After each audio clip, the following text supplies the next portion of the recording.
You dumb, beautiful fucker. Who wants to be in America's slash fic with Abraham Lincoln? Louisiana Purchase, that's a name. You need to really get off my balls, okay? I'm gonna kick your ass. Also, why was Michelangelo so stinky? Ew.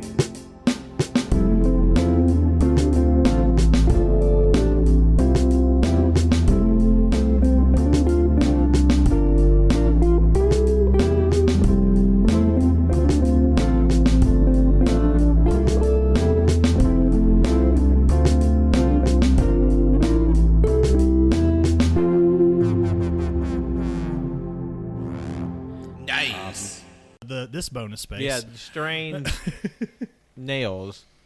Anyway, how are y'all doing at home? Y'all having a good time?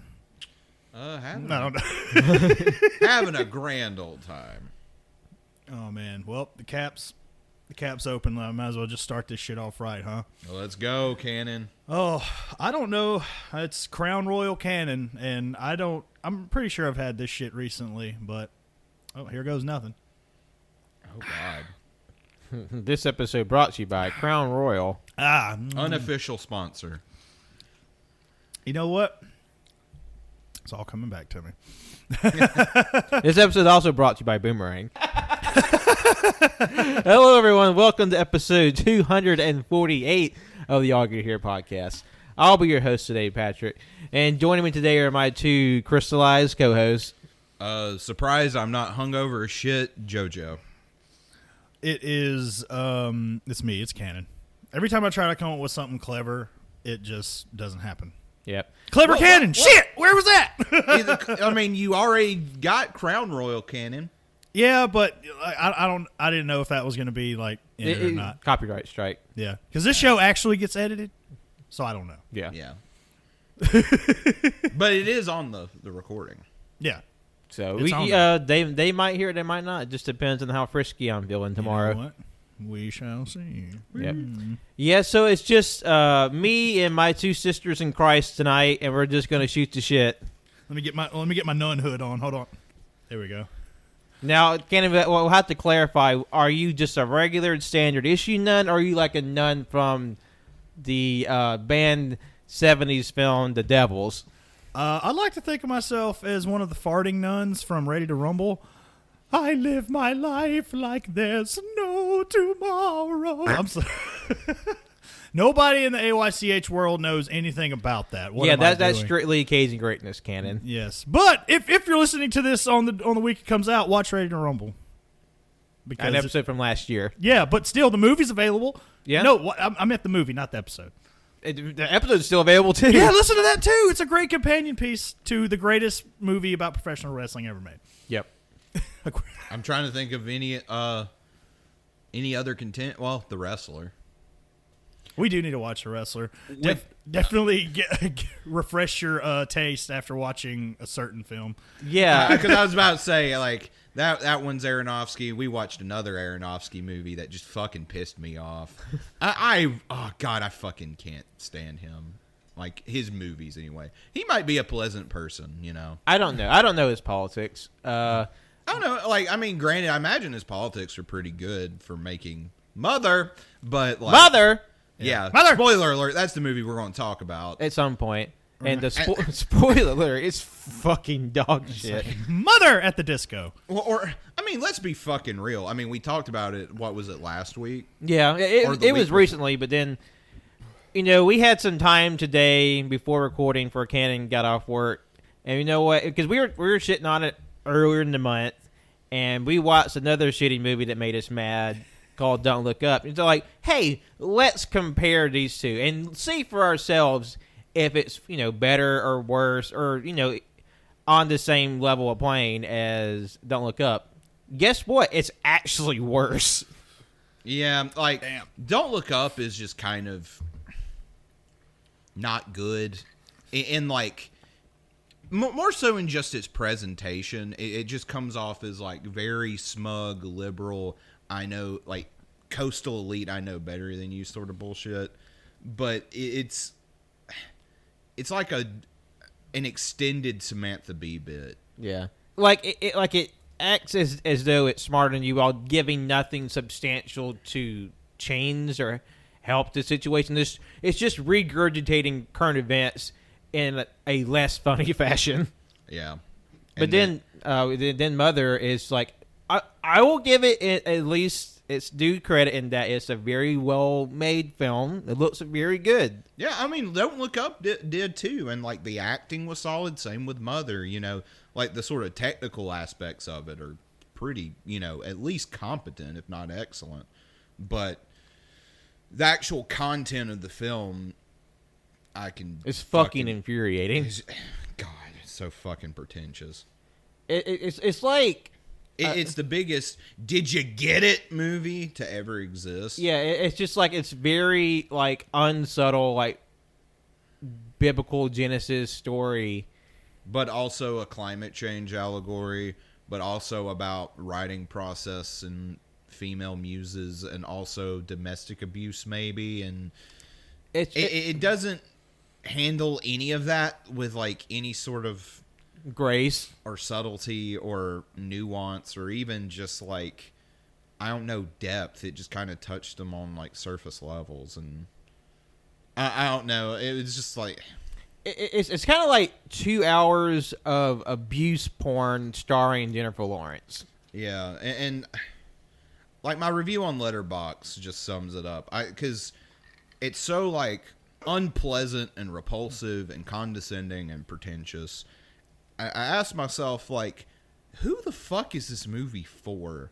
But, like, if the only way you can physically bust a fat nut is if you see the back of Jennifer Lawrence's head, you're in luck, because this is the movie for you. Because 90% of the movie is just the back of Jennifer Lawrence's head. Yeah, she actually has, like, one of those, like, chest cams they use for, like, ghost investigation. She's just, like, whipping that shit around. God, and it's just, I don't know. Not very, like, we fucking put that shit on, like, 1.5 speed. Yeah, we literally watched it fast forward. We knew it was gonna be bad. We just wanted to know for sure, like, how bad. Even on fast forward, it was so fucking infuriating. And it was still so fucking long. Like, god damn. Like Wenzel said, why the fuck did this movie have to be 2 hours? Because a lot of it is literally just, like, Jennifer Lawrence wandering the house while, like, dissonant chords are playing in the background to build tension. And I know sometimes you want to give space for stuff like that, you know.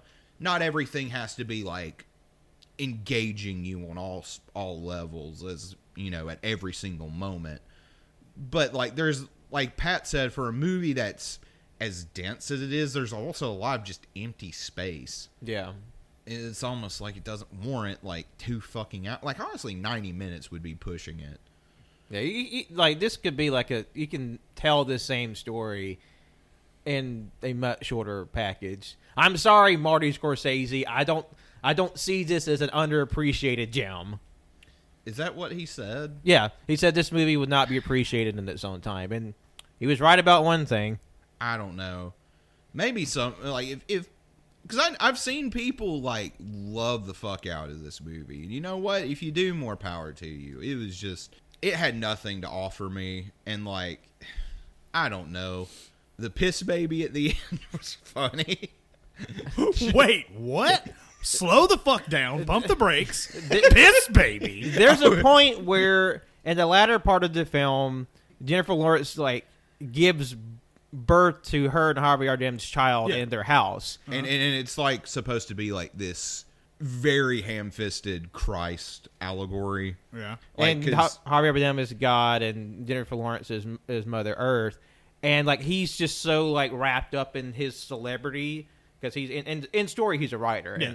And have all these people just, like, flood their house, like, trying to get at him after he sort of, like, reclaimed his fame. And then it's like he keeps badgering his, like, wife, who's just been brutalized for 2 hours up to this point, to give him his baby. She's like, no, I don't fucking trust you. And the second she falls asleep, he takes the baby from her, and it's like, look, guys, I got a baby. And he just, like, hands the baby off, just newborn child, off to this crowd of just, like, dissidents and derelicts. and they're like crowd surfing this baby. But then and the baby's just pissing. it's screaming and it's pissing, and then because they're just like so rough with it, they break the baby's neck. Oh my god! And then because like the cruel earth killed the innocent Jesus, even though he came to save it. And then there's a scene like she's like rushing to get back to her child, and then she sees that they're literally cannibalizing, like eating a newborn baby, because the whole thing of how the church, has the communion to represent, Christ. So like they're like literally eating a child. You see like a turkey rib cage of a eaten baby on an altar, and they're like literally eating baby flesh. And she goes crazy and starts stabbing people with a shard of glass. And then there's just like 5 minutes of them like kicking and stomping and punching Jennifer Lawrence. And she's like, "Fuck this!" Blows the house up by setting their gas tank on fire, and then Javier Bardem survives, and he just picks up the burnt corpse of Jennifer Lawrence, and she's like crying. It's like, "Please, why have you done this? Why don't you just let this end?" And he's like, "No, we'll do better this time. We'll start over." So he opens up her guts, pulls out this like crystal object, and just starts the movie all over again. Because there are scenes at the beginning of the movie that makes it like a cyclical thing, and I'm just like, God, just. So is this just like some sort of like morbid Groundhog Day kind of situation? I mean, I guess. I mean, the whole. But I mean, it's not like it's happening over and over. Yeah, but like the what you're story. essentially saying, like he like reaches in, pulls out like some fucking crystal, and like starts. I know this is the ending, right? Yeah. But it's essentially starting it over for her or whatever, bringing her back or whatever. Yeah, well, like, because the movie opens with him taking this crystal, putting it on the shelf, and there's this like burnt out house that sort of gets rejuvenated. Yeah.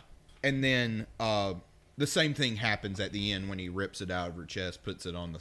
So like the movie bookends itself. It books in, and then instead of Jennifer Lawrence waking up at the beginning, like in the beginning, it's another woman at the end, and it's just like it's so like nakedly transparent in what it's trying to do. There's no like sense of like mystery or intrigue. It's Like not and like hell, like I thought this movie was already just like as unsubtle as possible, but it found a way to be even more unsubtle.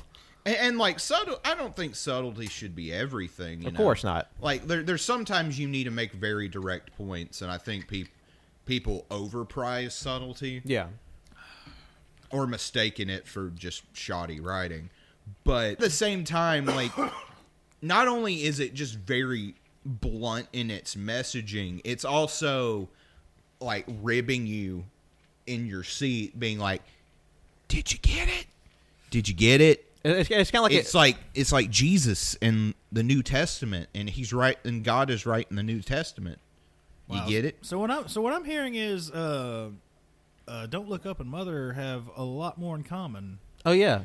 Literally, the two worst movies that me and Pat have seen all year have been shoddy, ham-fisted climate change allegories starring Jennifer Lawrence.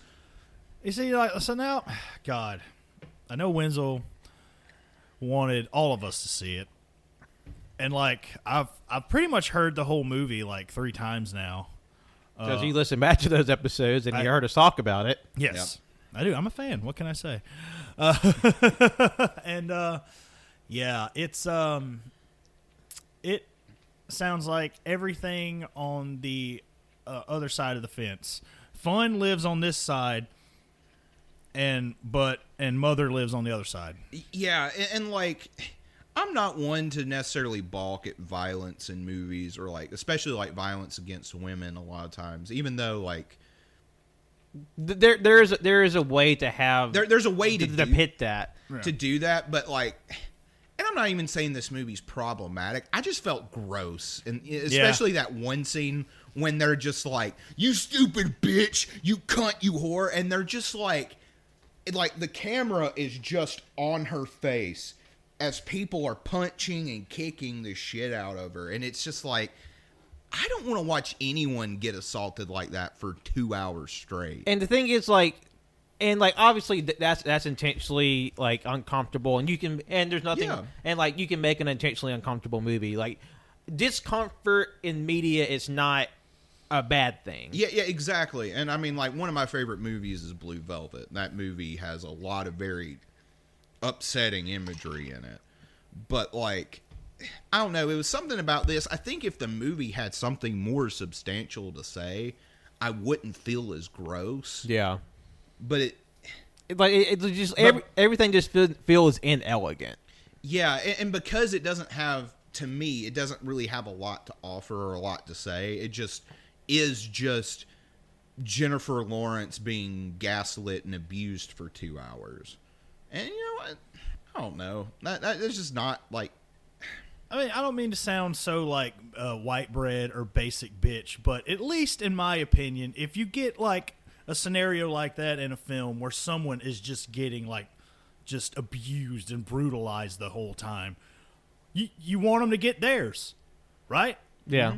But I don't know. It's like, and I'm not hating on it. It's just there's a lot more movies, at least that I'm noticing these days, with I guess not so happy endings. Well, Yeah. And not everything gets a happy ending, and I understand that. Yeah, I mean, because real life, that happens all the time. But like, real life is not a narrative, and there's not always comeuppance for the unfair things that happen. Yeah. And then that's why we have media to sort of give us that satisfaction when we don't get it in real life. And of course, there's always like tides and turns, ebbs and flows where media reflects the reality or when it embraces fantasy. That's always happened. yeah. And I mean, in a story like this, I think if it were to have a happy ending, it would be even worse. Like, I mean, like this is a story like a story that's charged by a lot of negative emotion. Not necessarily a happy ending, but I don't know. Let's say she blows up the house and everyone's dead. Actually, I mean, but there's like some unintentional funny moments, like when Kristen Wiig shows up, and then when shit gets crazy, she's like a book manager or something. She shows up out of nowhere. It's really jarring. Because like I said, we put this shit on like 1.5 speed, so a lot of it is just zooming past, especially when shit starts getting crazy.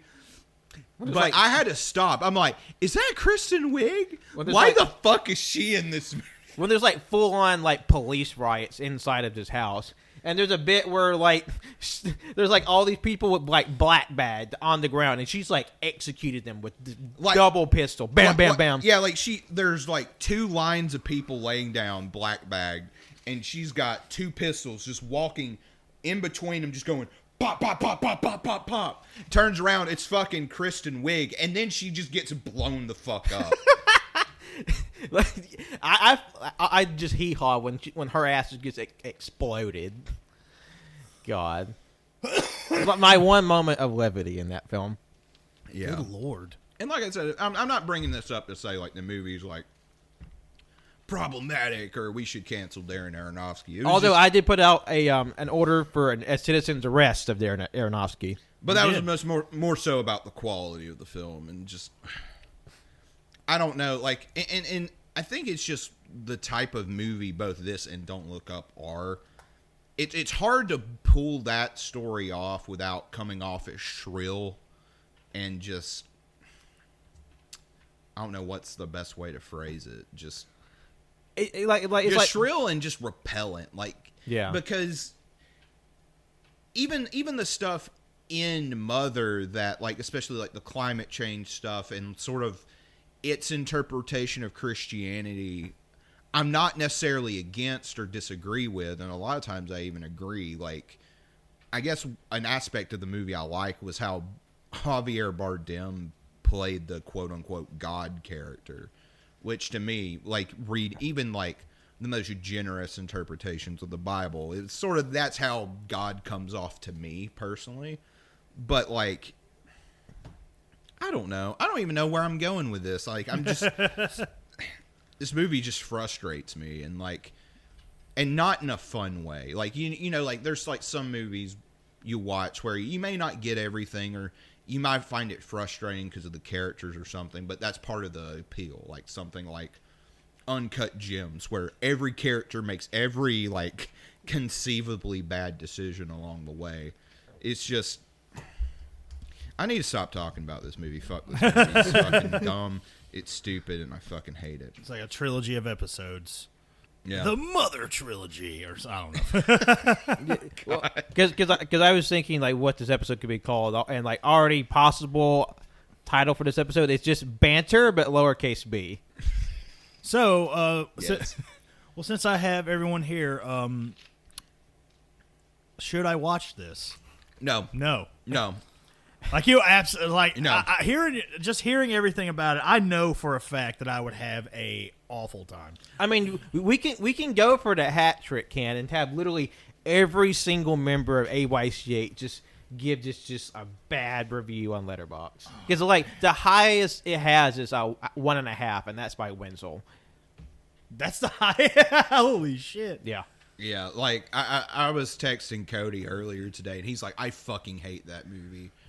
And I mean, for all the same reasons that we mentioned, it's just. But JoJo, what was the great bit that Cody said about the movie though?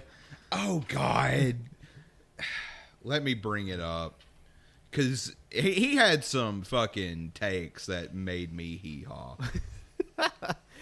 So yeah, like you know, like we said, we've been watching a lot of movies because you know early days of the year. Trying to find our footing with scheduling has been quite working out, so we're just kind of making do with a lot of movie talk.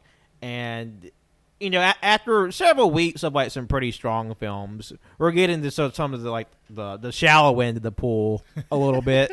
Oh yeah. Well, the first message I got, we were talking about it, and Cody just sends this. It's not out of context because of the movie, but it just in all caps, baby neck snap piss, just that. But I think Cody's description of this movie is fucking chef's kiss. This movie is made as if Al Gore went to Full Sail University for film.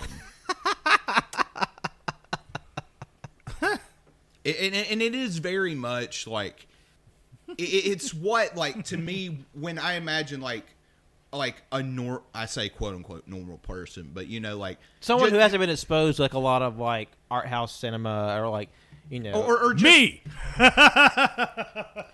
Well, or people, just your average audience member. and that's not in a derogatory sense. No, either. not in a derogatory way at all. But to me, this is what I imagine their conception of a terrible art house movie is.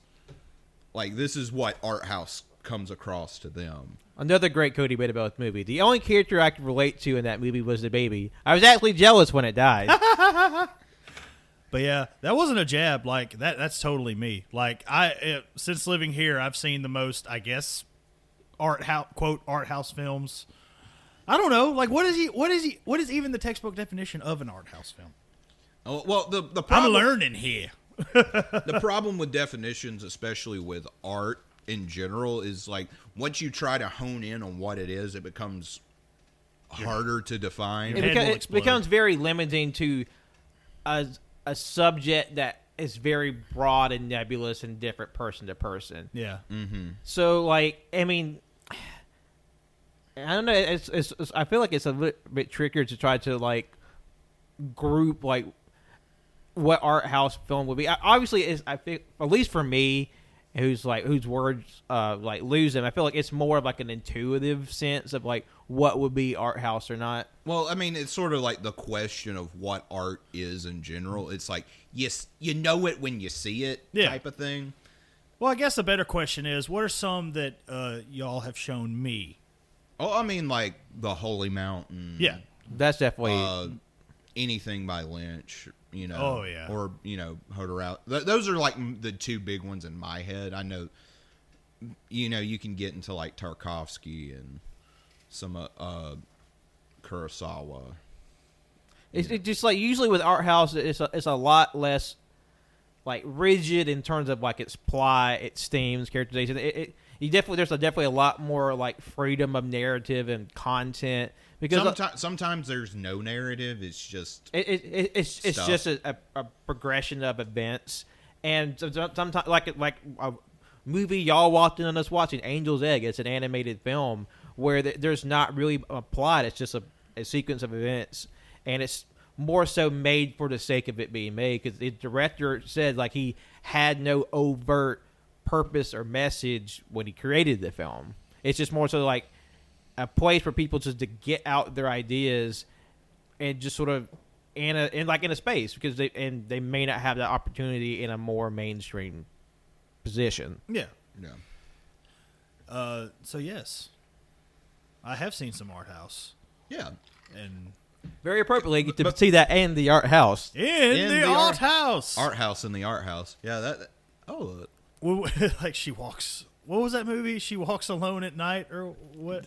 A girl walks home Oh, girl. alone at night. Yeah. Yeah, that would be something like that. And while you know what Mother reminds me of? The movie that was made by the same woman who made A Girl Walks Home Alone at Night, The Bad Batch. Yeah. But Mother is worse. It has the same level of did you get it? And I know that's like subjective for everybody because everyone has different frames of references. Different frames of reference, honestly. But like, I don't know. I was about to say, because if I remember correctly, you did not enjoy The Bad Batch either. I did not.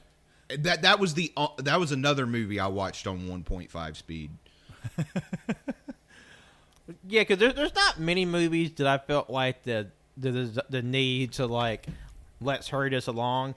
There was a movie I watched last year called Blood from the Stone, I think. I watched it on Amazon. It was like this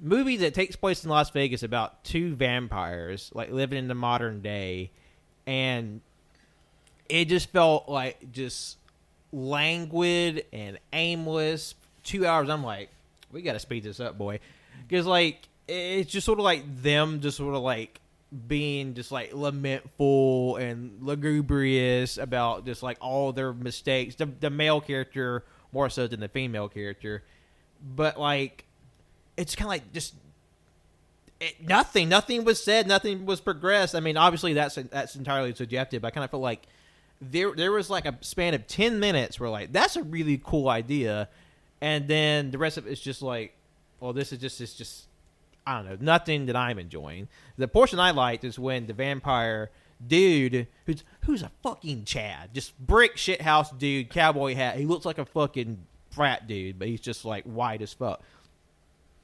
He's got the itch for blood, so he like kills this guy, and he realizes that the dude he killed was like an Uber driver essentially. Okay.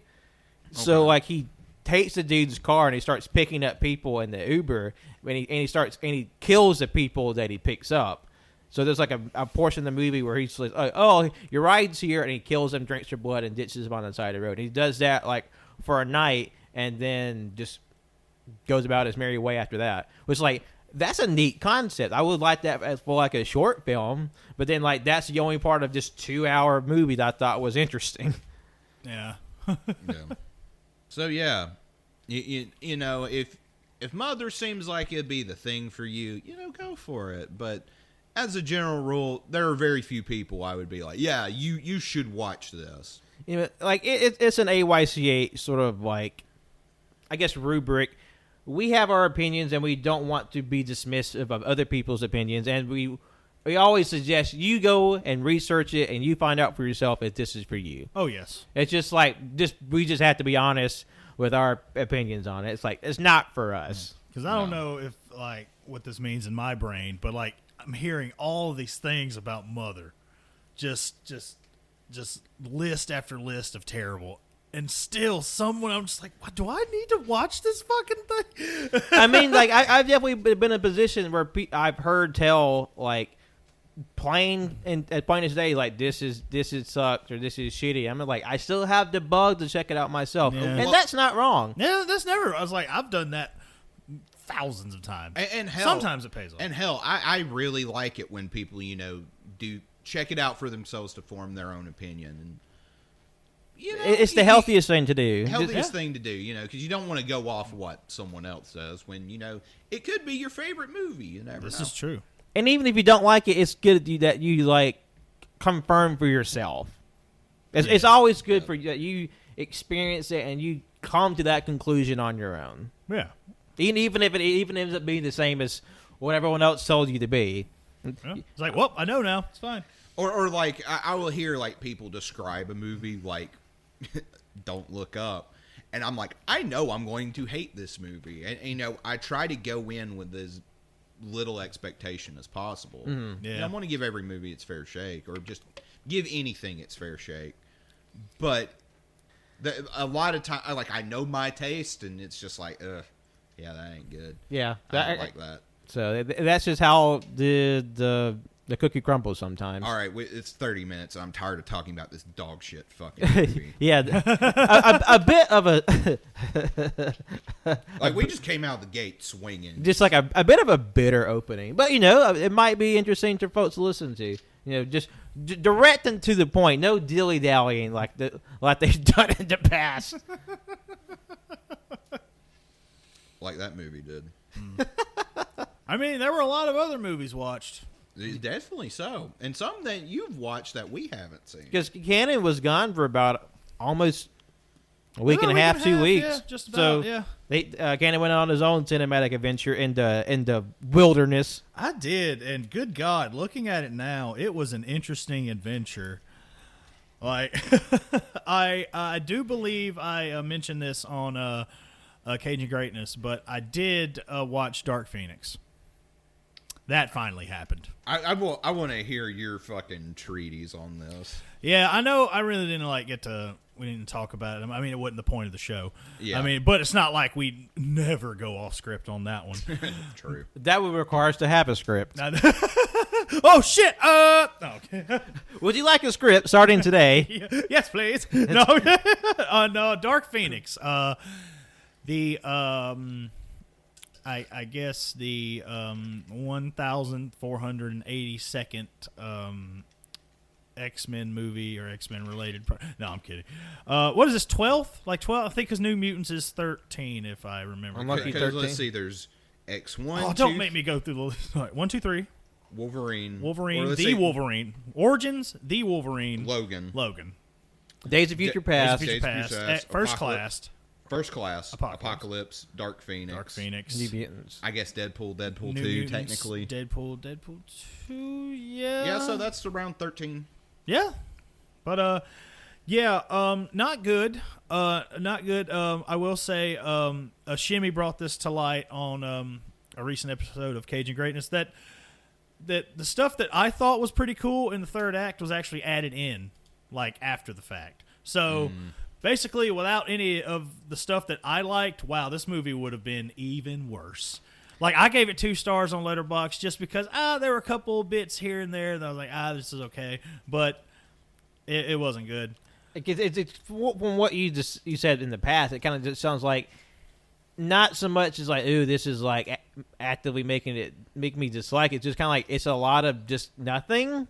I mean, and it's also in a way a little frustrating in one at least for me, because again, it all jumbles up. I don't remember a lot of Apocalypse. I do remember that movie being kind of bad too.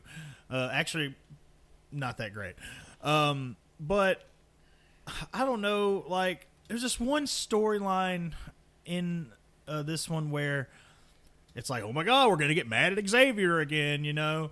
It's like, fuck you were doing good, and what you wanted to do, they're trying to help us, ended up hurting us, and blah, you know, it's that whole shtick again. It's like Magneto and Xavier like have to relearn the same lessons every 10 years. Yeah. God, because it was like, if I can get my fucking words straight, was there a scene or just a plot line of Magneto finding someone that he loved who gets violently killed by fucking humans because they discover he's a mutant, and then he goes all like Magneto, but then learns his lesson at the end? Well, actually, no. See, another thing that really sucks about this movie, say what you will about, I guess, like this version of the X-Men, I guess starting with First Class onward after that. I've always enjoyed McAvoy and Fassbender in these movies. Oh yeah, I thought they've always done a damn good job. And but Fassbender, Magneto, his character doesn't show up in this movie until like maybe halfway. Like he's got his own spoilers. He's got his own little I guess little camp like away from everybody. They're minding their own business. Nobody messes with them. You know, blah blah blah. And of course, until people mess with them. And I don't know. It's just it was funny to see Dazzler on screen. That goes all the way back to the Replacements. I think. Yep. I believe. Yeah. So that's AYCH canon. But yeah, I gave it 2 on Letterboxd. I don't even think it's like worth talking about that much. And well, I will mention we'll talk about Jennifer Lawrence a little bit more. I think it's like she was like obviously done with like, you know, painting the entire body blue. Oh yeah. And like because like her her face. Granted, I would be too. I mean, I don't get me wrong. I get that shit too. Like, but because in this they're wearing like their yellow and blue, like I guess quote unquote classic outfits. They're wearing like an outfit, so like Yeah. she's not like naked. Yeah, but like her face is like it's not like painted. Like it's obviously like they may have green screened the blue on her face. Like they may have done this. Like digitally made her face blue. I mean, it just didn't look as good as every other time. You know. Well, the thing I've noticed is, like, especially with Jennifer Lawrence's version of Mystique, it gets worse every movie. Which, like, I mean, I honestly don't know why they did the whole thing with Rebecca Romijn in the original 3. Like, her just being, I don't know, that just felt like What do you mean? Like her being like this like naked. Like where they like basically just like she was just like in pasties and they just like painted her whole body. I mean, blue. I understand in one instance like we want to give this a new like zhuzh, you know, fair. But then also like the classic Mystique costume is like sick as fucking fuck. like wedge heels, fucking like a skull belt, like draped dress, you know, like Mystique's on point, fucking fierce. But then, like, she's a naked lizard woman. And I'm sure, you know, she didn't want to be wearing, you know, all that makeup and takes, like, 15 hours to apply. Yeah, that shit sounds awful. That sounds miserable, and I wouldn't want to go like, through how any of that dare either. J-Law be upset about that? Because I know, like, especially, like, when, you know, these movies were coming out, you know, and they weren't doing so hot. I know, like, a lot of, like, the fanboys were, you know, getting mad at Jennifer Lawrence, and it's like, I mean, I can understand where she's coming from. Like, you don't want to do like these movies forever, but also too like 15 hours just to sit in a chair and then to like spray paint you blue, basically. And plus, like going through all the effort to be in makeup and you're not given like a very big role despite that. Like Rebecca Romijn, you know, looked cool as Mystique, but then like, how much did she really like talk in those movies? Like she may have like 50 lines of dialogue across those first 3 movies. So she's just like naked and blue, but like says maybe I think she maybe said like one line in the first movie or some shit. Yeah. Yeah. Which that was God. weird. I haven't seen that movie in so long. Like I remember watching the first one and it not holding up as well as I thought it would. But that's enough of that. Do y'all mind do y'all plan on watching Dark Phoenix? Do y'all care for No, kind go of ahead. a pretty big go spoiler? for it. No. Well, y'all might already know. Well, Mystique dies in this movie. And I will say, the way she went out was kind of grisly, even for a PG-13 rated movie. I was like, holy shit. How'd she get got? Well, like, it was one of the Dark Phoenix be Phoenixing and just rage out and then one of her Phoenix blasts, like, fucking blasts her back and she gets impaled on this, like, this piece of wood because, you know, she'd caused carnage and destroyed this town already and there's just, like, splinters everywhere. And, yeah, she gets fucking just it's pretty, like, gory and bloody. And I was just like, huh, damn, that's pretty gnarly for a PG-13 rated movie. Yeah, I kind of hope that wasn't like a pointed moment for like, you know what, they're trying to like fuck J-Law, so we're gonna like make sure she's extra fucking dead. And I do want to give a shout out to fucking Nightcrawler had some pretty cool parts. And again, this was in the third act. Again, the cool shit was added at the end. But yeah, if you can find like the train bit, watch the train bit from Dark Phoenix. It's probably the coolest and most watchable part of the entire movie. But moving on, the last 30 minutes on YouTube. Oh man, God. Now these next two were just out of again just morbid curiosity. I've always wanted to watch this movie. It was this Russian film called Guardians, and it's basically like a made up like a Russian Avengers team, I guess.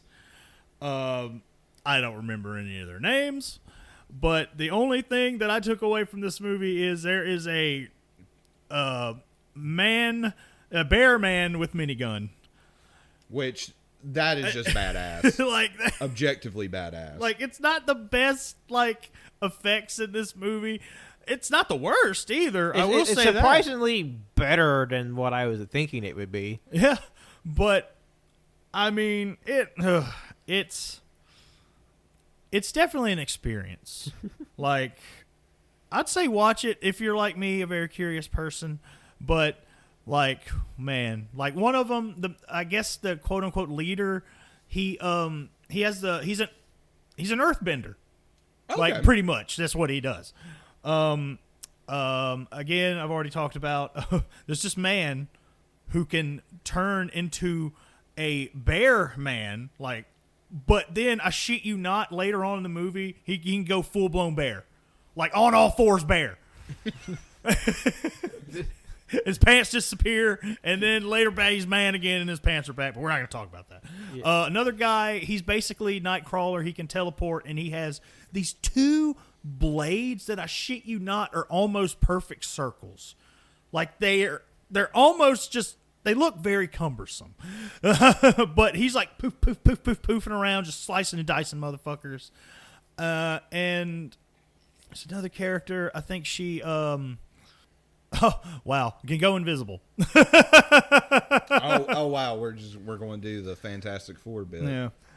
It's fine, I guess. And I think I found this movie, scrolling through Letterboxd's worst ever rated list, and it's a movie from 2017 starring Charlie Sheen and Whoopi Goldberg and Louis Guzman, and it's 9/11. A 9/11 movie that came out in 2017. Yes. The fact that I have not heard of this movie until now is surprising. Oh, okay. Because I figure like a movie starring Charlie Sheen, Whoopi Goldberg, and Luis Guzman about 9/11, I feel like that would be on more people's radar. Granted, I might have just missed it. Like, I forgot. There's another somebody from Face Off. What's her name? Oh, Gina Gershon. That's it. She is also in this movie. And oh yeah, Wood Harris. Yeah. Oh God! Speaking of the first X-Men movie, Bruce Davison, who played the Senator. Oh, that guy? He's in this movie, and I don't even remember seeing him in this movie. What the fuck? But anyway, God, this movie is so weird. Yeah, I'm sorry. We may have to talk about this one for a minute. But obviously, it's taking place in the Twin Towers, in the World Trade Center. Yeah. On that day. And Charlie Sheen and Gina Gershon, they're in the middle of a divorce. So they're doing their thing. Whoopi Goldberg, she is like, I guess works the security office. She watches all the monitors and to make sure everything's tip-top. Wood Harris, he's a bike messenger. He's there. And there's this other girl that's there. I forget why. I forget her reasoning. Louis Guzman, he's a maintenance guy there. And, of course, 9/11 happens, and they're all in here. All these characters are in an elevator. Most of this movie is in an elevator. And, again, I mentioned it in my review. Everything is just bright fucking white. Like, it's almost like the saturation is turned up way too much. It's like the old Apple ads. Just like halogen lights. Yes, it's just like it was like hurting my eyeballs at times. It's like how dream sequences look in movies. Yeah. But this was the entire movie. And no, it's just called 9/11. yes, it's literally. And I don't know. I mentioned in my review there are literally a couple of times where where a laugh track could have taken place, and it just would have been like, wow, how does this still fit somehow? Like they're trying to, the elevator's stuck and they're all trying to scream for help, and like Charlie Sheen's already like screamed himself hoarse at this point. Everybody just nothing's happening. It's bad. Don't watch it. It's not good. That looks like a very miserable time, and like it just looks like very unappealing bad. Like I don't even want to watch this as a bit. Yeah, I even said it in my review. Sometimes I go too hard for a bit. Like that was like, what did I give it? Half star. Yeah, that's fanatic levels of shit right there. I'm gonna say it right there. Was it worse than the Fanatic though? He's thinking about it. Because I mean, at least the Fanatic has. I did rate him the same. Gotta poo. Yeah, I don't know if there's any fun bits from this 9/11 movie. And I don't know if I want a 9/11 movie to be fun. Like, really, like, I mean, that was like... Jamie Kennedy stars in September 11th. Son of the Mask 2. Where he causes 9/11. God. I swear, like, the ending shot is like a firefighter. Everybody has gotten out at this point except for Charlie Sheen, and he's still in the elevator, and a firefighter has made a point to just go and find him and, like, extends the hand. Oh, my God, I keep forgetting Whoopi Goldberg's in this. Jesus. I still can't believe that. And then, like, is reaching his hand out, and they're holding each other's hand, and that's when you hear the building falling. And then it's just like both of them close their eyes, and then the movie cuts to black and credits, and I'm just like, fuck. Jesus Christ. Got it. To me, I feel like I would need a shower after that movie. Because, like, to me, the only thing that would make that more uncomfortable is that they get out of the elevator and it's like, whoo, we made it. And then, like, everybody's just, like, quiet and, like, shocked. It's like, wait, what's the problem? You just see, like, a window behind somebody and the plane's about to fly into it. And that's when it cuts. And then it just cuts to the fucking It's not like how they did in the 2.5 Men by killing him off, a fucking piano landing on him again. Yeah, they get out of they get out of the building and they're like, whoo, close call, and then just a giant piece of debris falls on them. Yeah, because it's just like, it's like, man, that was a wild thing they did. Charlie Sheen gets hit by a train, and they just kept the show going. One that I have always wanted to watch, The Usual Suspects, just because I heard that, you know, it has that, you know, that famous twist and whatnot, and I think it's a pretty, you know, solid movie. It's pretty good. I would say watch it. I will say, fucking, you know, obviously Kevin Spacey's in it.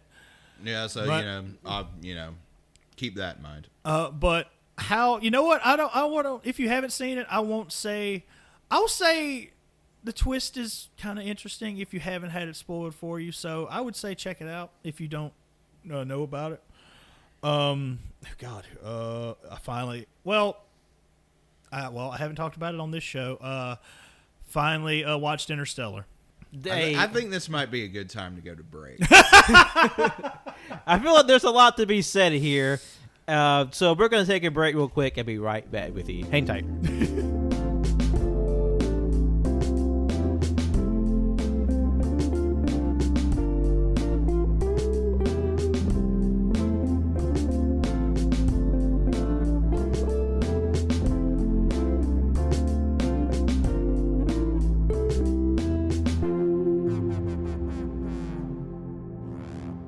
Hello everyone, welcome back. Part 2, episode 248. We got some more movie talk for you, and it's going to be a doozy because Interstellar is something of a sticking point amongst the gang here at AYCH. Some really seem to appreciate it, and some not so much. Canon saw it for the first time not too long ago, and now we get to find out, where do you stand on this line in the sand? It stinks! It stinks!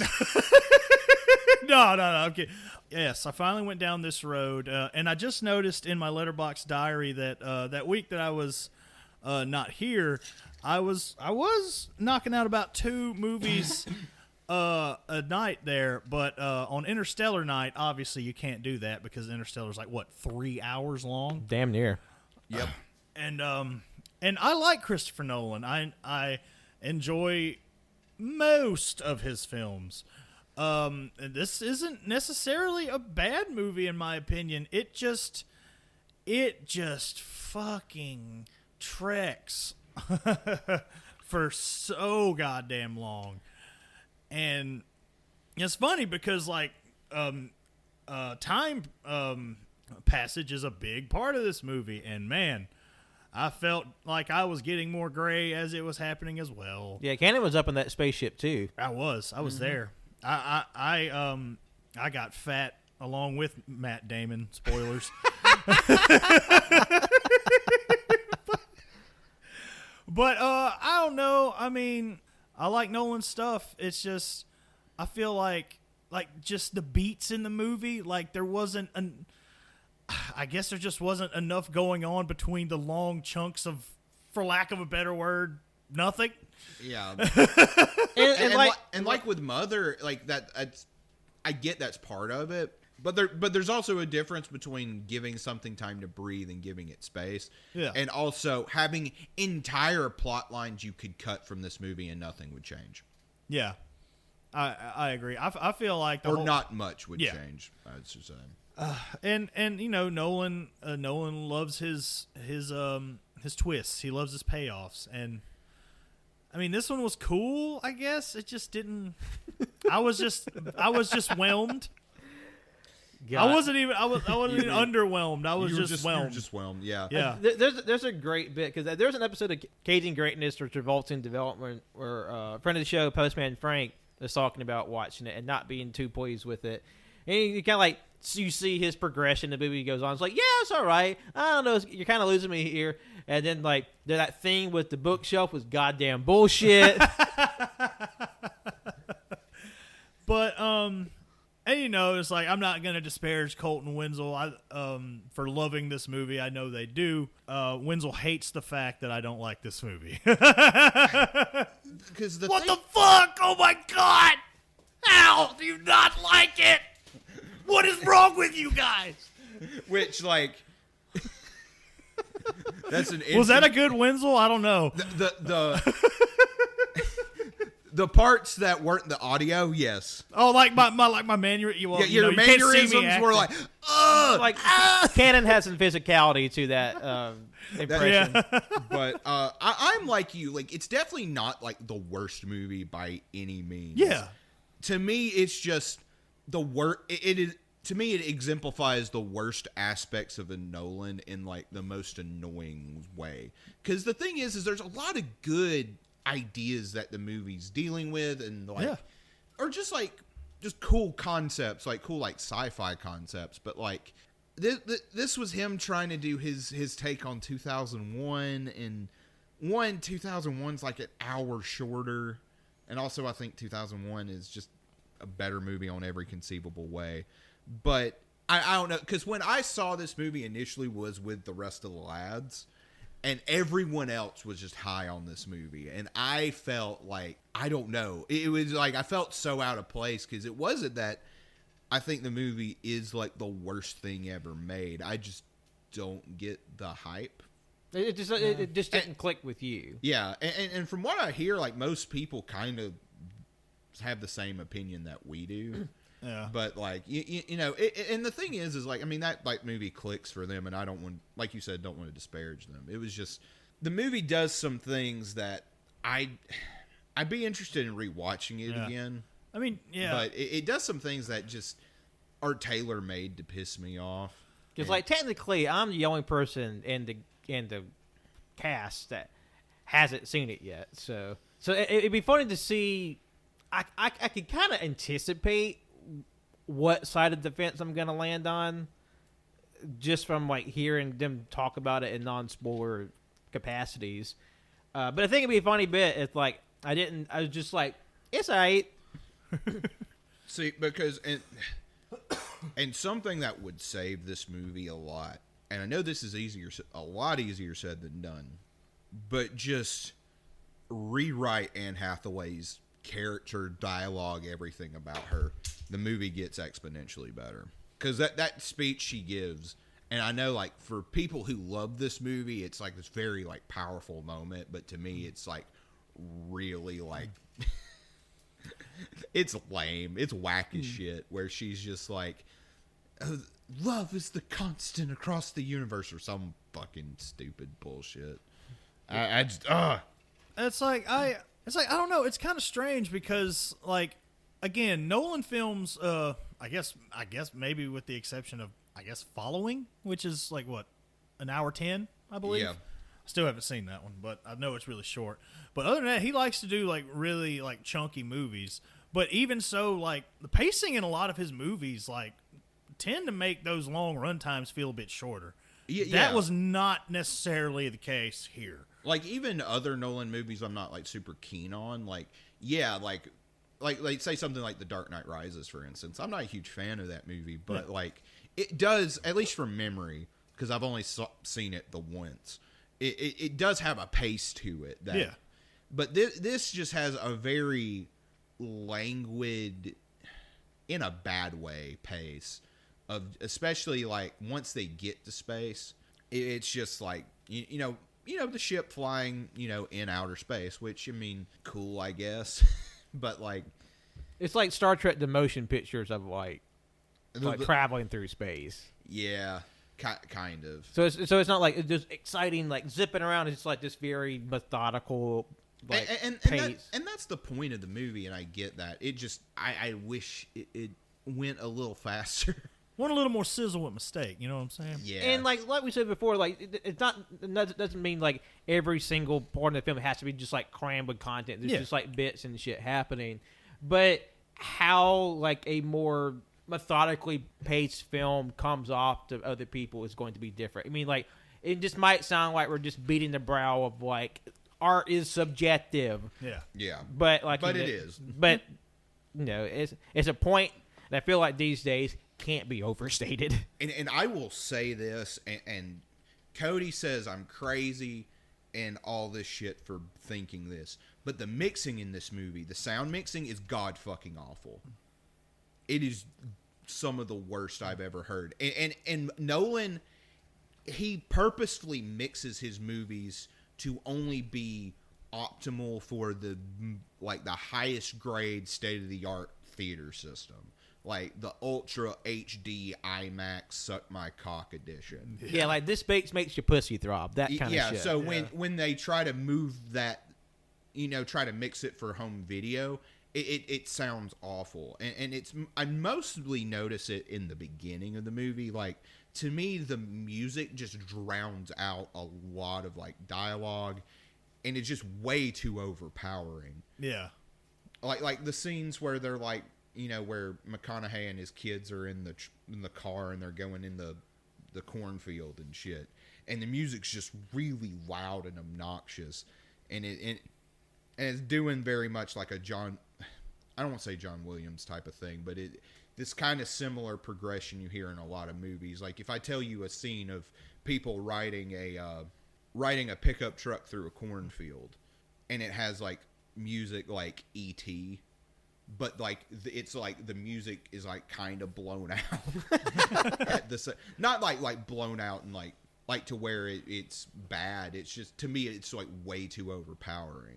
And I think you don't notice it and I think I didn't notice it as the movie goes along, because like once they get to space, a lot of the sound is very sparse for obvious reasons. And I kind of get what he was trying to do, but it was like, I wish he would take into account, like, these movies are coming to home video.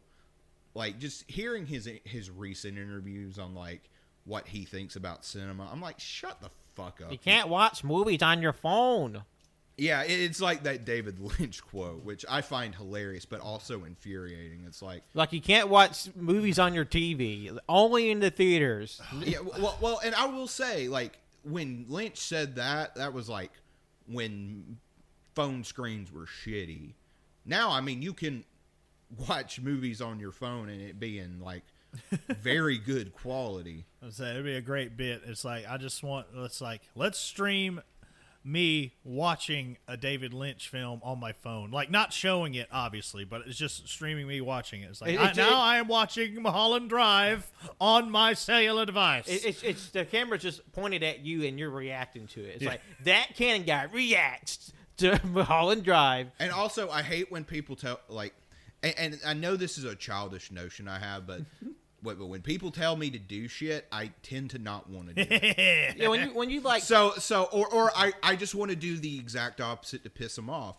And as much as I love David Lynch and I think he's one of my favorite filmmakers, I purposely went out of my way to watch Eraserhead and Inland Empire on my phone.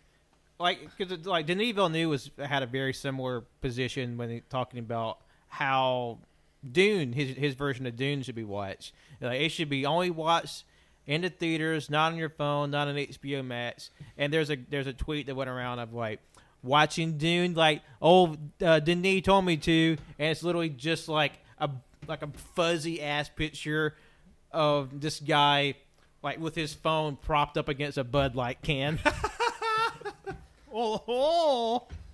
Reenacting here.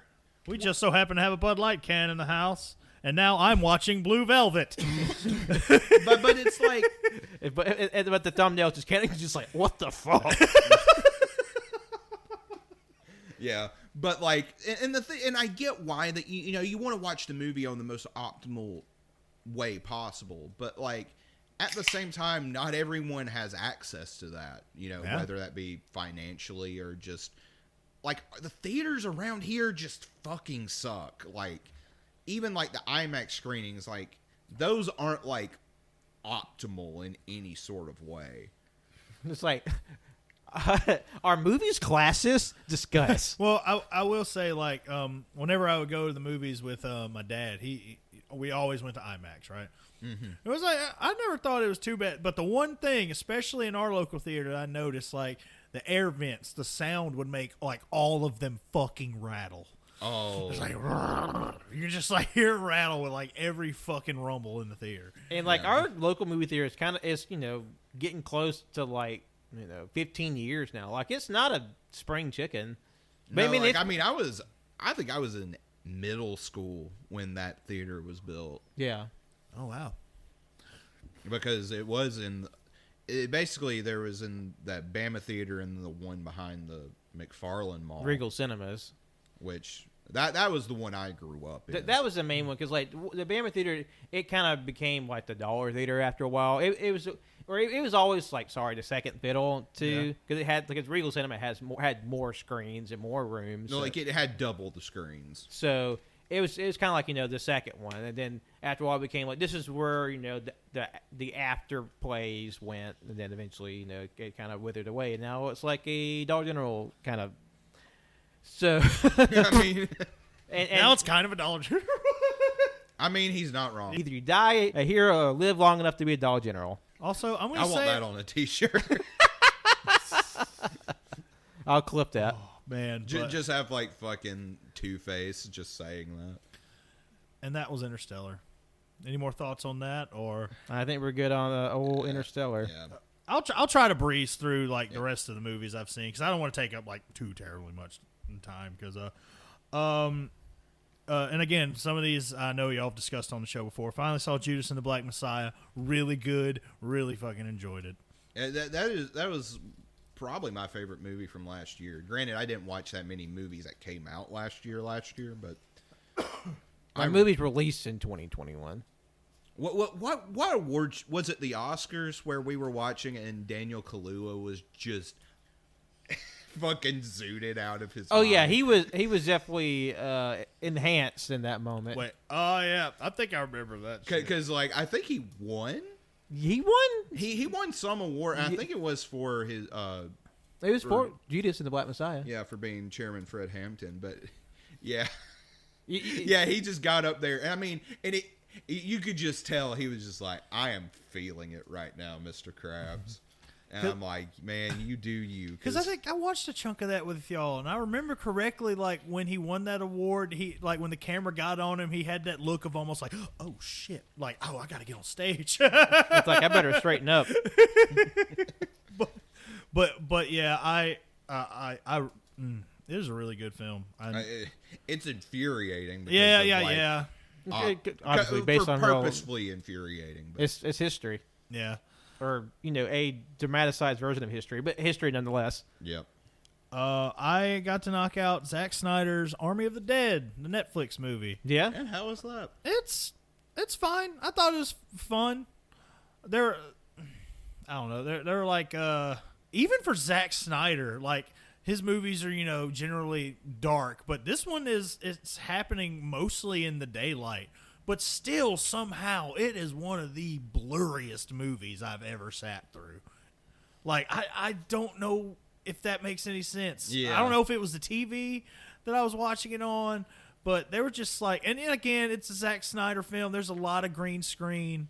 And it feels like a lot of his movies are washed out. Well, it might have been where you watched it, because I watched Army of the Dead too, and I don't remember having an issue with it being sort of like unfocused or like kind of like blurry. Well, I mean, like, you could, I don't know if I'm describing it correctly, but I don't know. It just, I know it wasn't out of focus, but it just seemed like something seemed off, and like, but I mean, I thought it was fun. Yeah. Like, I mean, It's probably the most I enjoyed a Zack Snyder movie in a long time. It's got some cool zombie stuff. There is one bit I thought was like, this is like, why are you not doing something? It's like one of the first deaths in the movie. Like, you have like this fucking SEAL Team 6 of like weirdos to like run in to get whatever the thing was in the city that's Las Vegas that's full of zombies. And like, there's like this girl character who like. Who was like, you know what? She's kind of like a Chola stereotype. I don't know how like kosher this is, but like she gets attacked by zombies, and like there's a dude like who was like I'm like ahead of her, like, and when they're running, and then like he just stands there. He's like, oh no, girl, and she just gets gobbled up by zombies, and he doesn't shoot or do anything. Just like, oh no, and then she's dead. Although the Raul Castillo's character, I thought he had a good gimmick where he was just like basically like this jackass type YouTuber who like go around and like kill zombies. Like they actually made a few in-universe videos with that actor to kind of flesh out the extras of the world, and it was a pretty funny bit. Like he's like, guys, check this out, like and subscribe, and he just like goes and like fights zombies. Like he's just like this total like Chad, and he's just like killing zombies, and it's like bow bow bow, and like that kind of shit. Is he a Chad, or is he like the guy from Grizzly Man? Maybe Chad's not the right word, but he just kind of like very jackass type. Yeah, like Logan Paul sort of thing. And like you said, there are some really cool bits. I love the fact that there is like I said, I call this movie's like your zombie game, the movie, because they're like different zombie types in this universe, and it's kind of cool. Like like they walk in, there's a bunch of like just dead, like rotted, mushy zombies out like at the start of the wall on the inside. Because this movie's in Vegas, they have the infected sealed off in Vegas. Everything's walled off, and the point is, this team's going in there to get all this money that's still there. Yeah, because it's a heist movie. I forgot. Yeah. They're trying to. Yeah, that's the premise of the whole thing. And but they say, when it rains, these zombies can come back. The ones that are just passed the fuck out. So essentially, they're just tired because it's sun, blah blah blah. But when it starts raining, they can't come back. And I wish they would have done a little more with that. Actually, I'm sure there was a bit where it did start raining, and I thought that they could have just like did a moment where they shot back to those things and they all started like, coming like, back like up. the little dinosaur sponges, like. And there's like a, I guess for lack of a better word, there's like a king and a queen zombie. Yeah, there's like I recognize the dude who played the alpha zombie or whatever. Also, his queen, like the like his queen, like his like wife zombie is pregnant, and she has a zombie baby. Oh, there's like a fucking like zombie society. Kinda. I mean, yeah, pretty much. And isn't he making a sequel to that movie? No, It's there's already a, out. There's a prequel. Prequel. But Oh. but it follows like the most random characters. Yeah. Because the movie ends with like, you know, like it could go on, but they chose to make a prequel about the lock picking character, Yeah. which is like did Zack Snyder make it, or did he, or someone else? I do think it? he might have just handed that off to somebody. It was But a, even then, that's still like that's a weird choice when it has like a open like channel for like a sequel, and they might be waiting. I don't know, but like And like maybe just to like they maybe already had that in the bag just to see how this one worked, and now maybe they're working on a direct sequel. I Army of don't the know. Dead cinematic universe. I don't know. Oh, but also Tig Nicotero, she's really good in it. Yeah, I did want to talk about that because like from what I'm understanding about this, originally this character was supposed to be played by Chris D'Elia. who?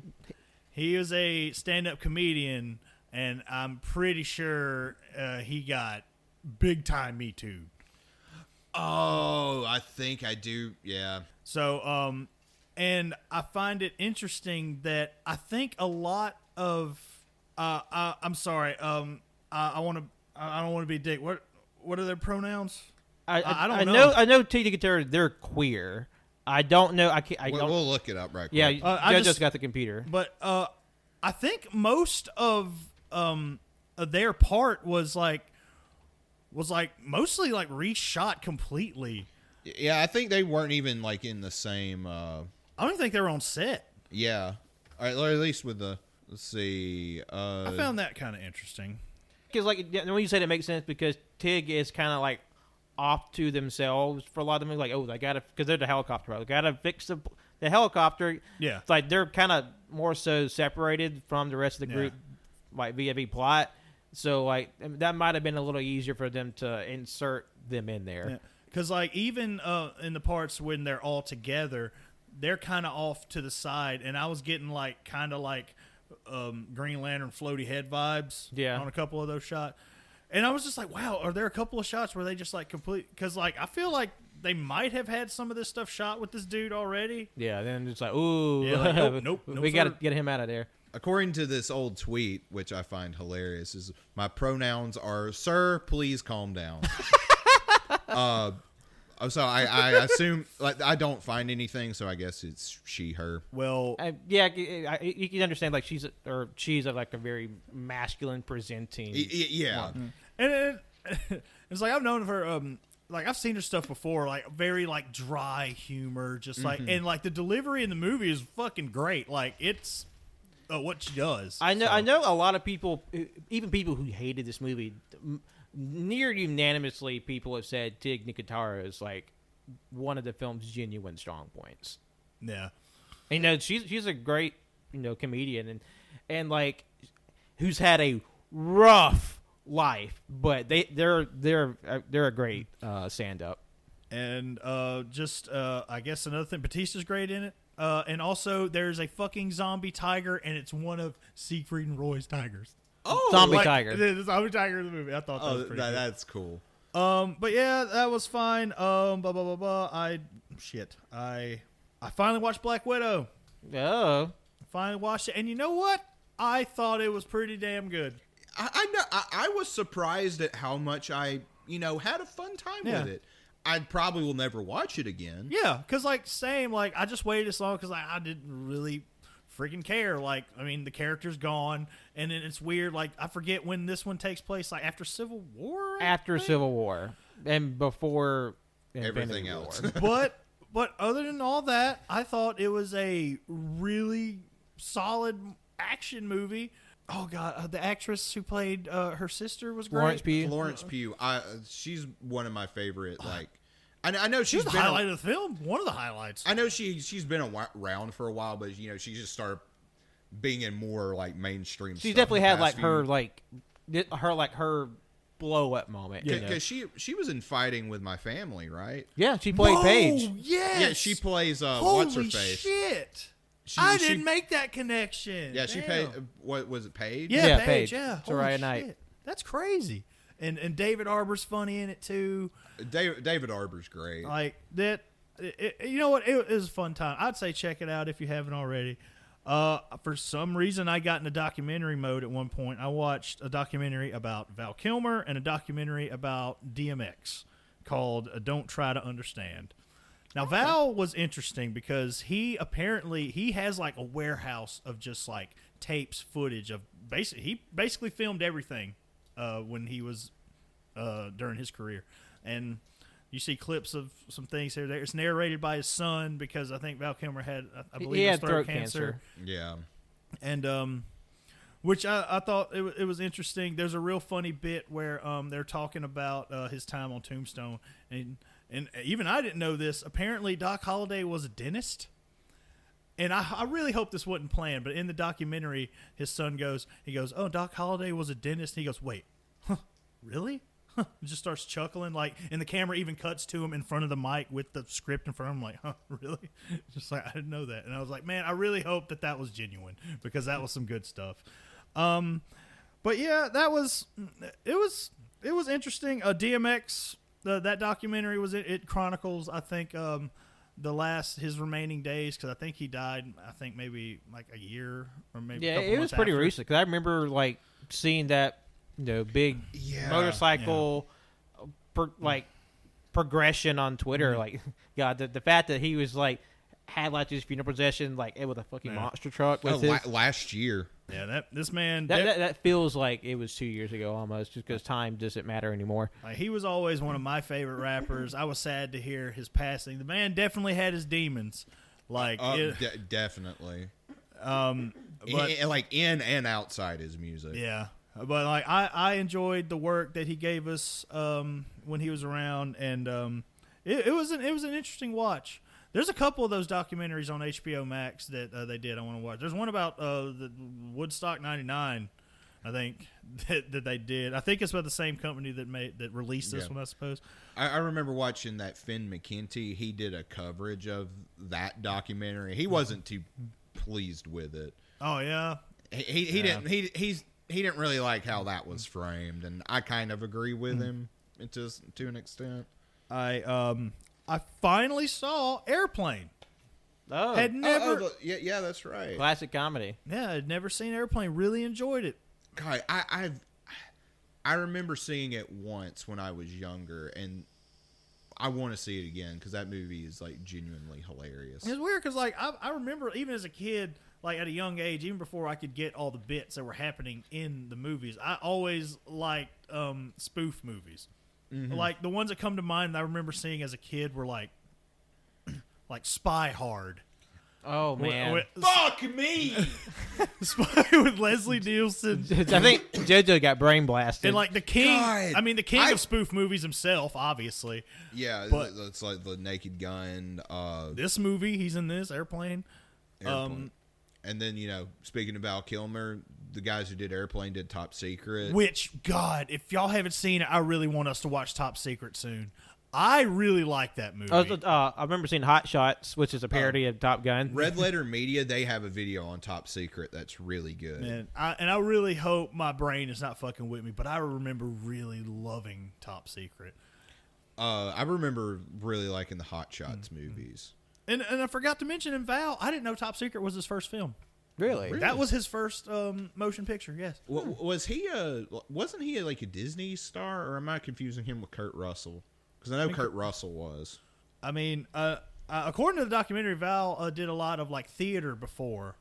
Okay, that might be. Which also he did like a one-man show as Mark Twain, and I kind of want to watch that. I really want to watch that. I heard that was very critically acclaimed, his one-man show of Mark Twain. Yeah, if we can find that like streaming or anywhere, or fucking buy it, I would do want to check it out. They do say he is fucking insane, or was at one point. Mark Twain or Val Kilmer? Val Kilmer. I mean, I believe it. They said like on that like Curse of Dr. Monroe movie. Oh, the Isle of Dr. Monroe, yeah. Yeah, they said he out Marlon Brando. Oh, you did that the Island Dr. Moreau documentary. It's on Shudder. That's been on my wish list for a while. Yeah, I want to watch that. Yeah, because Shimmy was talking about that. We need to watch that. But just to knock them all out, because we're about to get into the movies we watched here in a minute.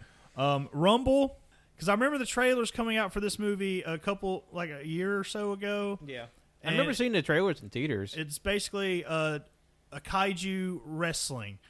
There's like these talking giant monster kaijus who wrestle. They have managers, and like this movie was produced by WWE. I had no idea until I hit play and I saw the WWE logo. I was like, well, I guess I in some way should have fucking known. But it's on Paramount Plus. I mean, I didn't really enjoy it that much. There's a couple of funny bits in it. It's Just nothing to write home about. not really. Oh God. One that after watching it alone, glad that we didn't partake in on the Cajun Greatness side of things when we had our Jean-Claude Van Damme-a-thon. Yeah. Because I watched Double Team, where JCVD co-stars with Dennis Rodman in When did that movie come out? It's like- 97. Oh, so that was like the height of the Bulls, right? Like at that time. Yeah, like this is not far from Dennis Rodman. Hell, Dennis Rodman may have already been a member of the NWO at this point, for all I know. I know in '98 he was an official member. So yeah, like summer '98, that's when he was in there. Yep, whatever. Yeah, Dennis Rodman, NBA player and NWO member. Don't you have a shirt with him in the NWO stuff? That is Tanner, I believe. That's right. Yes, I was like, I know someone we knows has that shirt. Like I was curious. I knew this movie was a thing. I remember seeing the trailers for this movie when I was a fucking kid, and it's bad.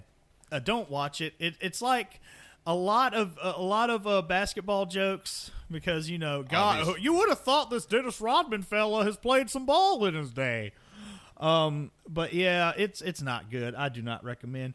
But however, this next one I do recommend, and I took a full-blown gamble on this one. It is a film called Cop Car, starring Kevin Bacon, and it is a John Watts movie, the guy who did all of the Tom Holland Spider-Man movies. Oh. You know what? I don't want to say too much about it because I really want y'all to see this. In fact, I'll watch it again if y'all are curious. It's a short watch. It's only 86 minutes. Oh, that's not bad. And basically these two kids, they're out and about, and they stumble on a cop car, and then things happen from there. And I do want to talk. Like, God, I wish I've all seen it because You want to talk about it? I do. I really want to talk. I highly recommend this movie. It's on Netflix. I saw it and I was just like, I don't know what this is.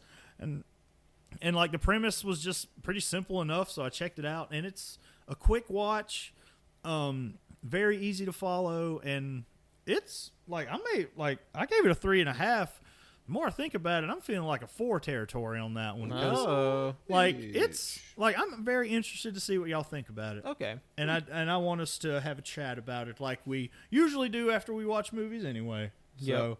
And I do believe that gets us up to date. Yep. Besides what we all watched together. Collectively. Now, then once the house was whole again. Yes, once we were back. Because we watched a few things over the past few days. So once the gang got all back together again, we hunkered down, caught up, and we watched some movies as a family, as we're wont to do. And first one we watched together was Tradition of JoJo's. Wait, what movie? Night of the Hunter. Night of the Hunter. Night of the Hunter. Yes. 1955's Night of the Hunter. Yeah. Which it was a movie I heard about for years. I remember even catching like part of the little, I don't know what it's not mini doc, but the little like post movie exploration of it on Turner Classic Movies, and it goes into all the little like filmic stuff about it and its themes and values and so. But the first time we watched it, it was on the Criterion Channel. Yep. Well, what made me want to just put this at the top of the priority list to watch was I saw where someone on Twitter put a list of movies that are leaving Criterion Channel at the end of the month, and that's one of them. Oh. And I've been meaning to like actually buy the physical Criterion, but for some reason it's a little more expensive than the other ones. I guess it might have just like extra like features or something. I mean, they're already pricey on their own. How fucking much is it? $50. And they're what, 40 standard usually? Usually, 40 Yeah. is pretty average, unless there's some kind of weird like And woogity that's for their rights thing. Blu-ray. Yeah. But yeah, it's. I really fucking love this movie. I really enjoyed it too. It's really interesting because the director, this is the only movie they ever made in their entire career. Charles Laughton. Yeah, he was a big like character actor. And I think he was big in like the silent era too. And yeah, like he just didn't do well when it came out. That's part of the reason why he never made another, because the movie just didn't land. It wasn't appreciated in his day. Even though we talked about certain movies that weren't appreciated at the time, I guess time will tell. And it was definitely funny how this was just sort of kind of lambasted in its day, and it's considered now to be a masterpiece. Like it's considered to be one of the best American films ever made. I was just really struck with just like how sharp the visuals are in terms of its like coordination, like its composition, and like some of the best instances of chiaroscuro in a movie. Just like the really harsh, dark silhouettes and shadows, and just how that's just reoccurring, and how there's like just so many scenes I just want to like have a picture of. Yeah, like you can tell this whole movie's very much influenced by German expressionism in like the 20s and shit, because it very much has like Nosferatu, the Cabinet of Dr. Caligari. I'll get it out eventually. But I was watching a little featurette that the Criterion had on Night of the Hunter. It was a Guillermo del Toro talking about the movie, and he's like, the shot of the woman underwater in the car. He's like, I've been trying to recreate that shot for years. And that shot is so like incredible. Like you just see like this, you see, spoiler, this dead woman in a car underneath the water, and you see like the reeds and the seaweed kind of like floating in the water. You see her hair flowing too, and it's just like, holy shit, this movie was made in 1955. Yeah. And it looks incredible. And like, God, it's just like, I don't know how to describe this, but that like, as someone like growing up in the South and not necessarily fitting in a lot of areas, to me this captures that feeling really well. Yeah. Because I mean, the main characters are two kids, and the kid, you know, two very young children, both under the age. I would say the boy is about what, 10 maybe? Yeah, probably 10. The girl's, you know, she's young, like a 5, toddler. 6. But like, but these characters oftentimes feel like the only sane people in the room. Yeah. Yeah. Because they're falling prey to fucking the preacher played by Robert Mitchum, which, holy fuck, was that guy intimidating. He's a fantastic performance. And just to get people up to speed who don't know about the film, the story opens with the two children playing in the fields, and they see their father run up in a mess. It's like, here's $10,000. I robbed a bank. You need to hide this, and you can never tell anyone, not even your mother, about this money and where it is. And then you see the cops come and take the father away. And then when he's in jail, Robert Mitchum, this sort of like very off-center character who's styles himself as a preacher, sort of like finds out about this money. When he gets out of jail, he goes to try to track this money down, and leads into the confrontation with these two children. And the rest of the film is just like this very tense, like back and forth between this quote preacher trying to find this money, and these children trying to like stay one step ahead of them and realize that, you know, they can't show how dangerous and how left of center this character is, because he just immediately ingratiates himself into whatever community he goes into. Well, and they take for granted that this guy is quote unquote a preacher. Like everyone, you know, is like, and you'll hear that about like especially people like preachers around here who are not necessarily on the up and up, but people will make excuses, be like, oh, he's a minister of God and blah blah blah, and just that like knee-jerk reaction a lot of people have to just immediately ingratiate themselves with this man who they may not even know who who this person is, and in this case, he's a serial killer. Yeah, they just immediately trust him, on the faith that he's a preacher, so therefore he should be inherently trustworthy and good, and he's anything but. Yeah, well, and I mean, and he does have this, like, especially when he's like putting the charm on, you know, he has a charisma about him, and you can understand why people would fall prey to his stuff. Except for the badass old lady with a shotgun at the end. God, she is like, she's the best character. And she comes at like the perfect time in the movie too. And don't want to go off too much on spoilers, but like she comes in towards the latter part of the movie. And this is after like every adult has just been in this pastor's hand. And then he comes up to the front door and she's just like, nah, bro, you sus as fuck. It's like, I don't know, Robert Mitchum, acting a little sussy baka. God.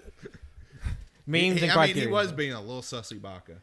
And just sort of going back to the visual components, like there's one moment where after the pastor, quote, quote, has ingratiated himself into the children's family, when he's like in the master bedroom, and you just see this kind of pulled out shot of the bedroom and like the high vaulted ceilings and how it's just that is such a brilliant shot. And when he shows up in silhouette projected on the children's bedroom wall, it was such a great shot. And what's so haunting about him is that while he has like this veneer of like, you know, charm, it's just like it's so uncanny because he always announces himself by singing this old Southern hymn of Leaning on the Everlasting Arms, which is, you know, obviously a very comforting song, but when he sings, it's very menacing. And it just feels like it's just like this invitation, this prelude to dread.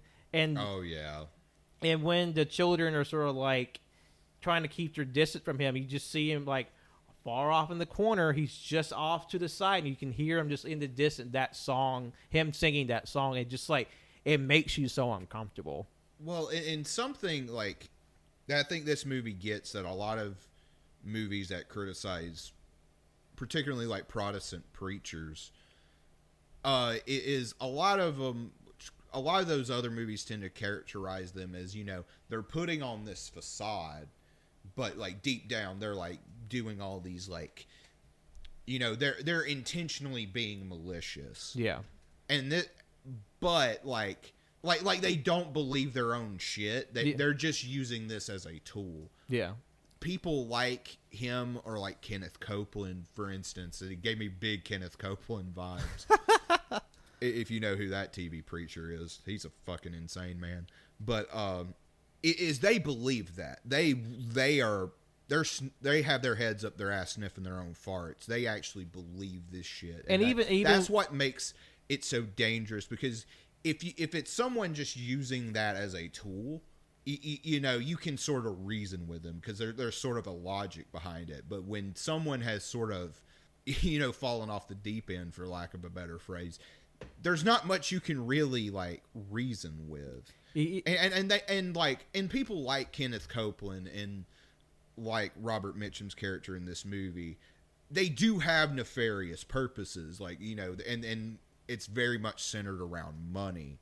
But he still genuinely believes in like this twisted version of the gospel that he carries with him. Yeah, and he uses his faith to justify what he's doing. He's like, oh, it's God's talking to me, and God told me to do this. It's not me, it's him. It's like I'm just an arbiter of his will, and to see all these little moments, like even when he drops his facade and like gets angry and yells to the children, like he still has like the whole like the God mentality about him, but he just sort of like drops that charm and he snaps, and so like he's scary in all these different levels.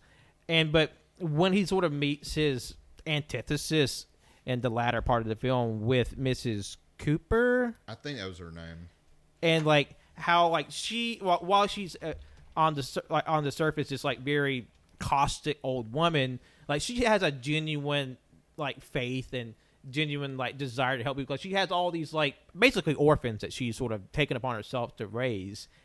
And to me, one of the best moments of the film is where there's like this standoff between Mrs. Cooper and Robert Mitchum's character. It's I can't get over it. It's just burned in my head. I just love this shot. How she's sitting in a rocking chair with her shotgun, and like her top half is completely in shadow, but there's like this halo of light around her.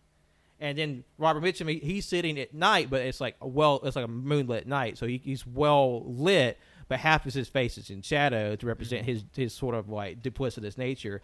And they're singing like these like almost dueling versions of these like Southern hymns.